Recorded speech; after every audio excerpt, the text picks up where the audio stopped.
What is up everyone? Welcome back to our channel. Welcome back to TechMan.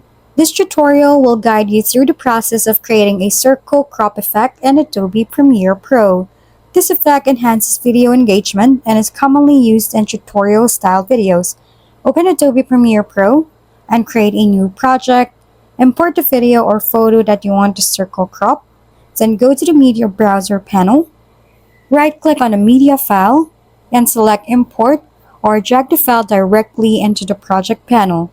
As you can see, I have mine already imported and is already on the timeline. I have both my screen record and my video over here, like a talking head clip. Make sure that your talking head clip is above your screen recording. Select the clip in the timeline that you want to circle crop.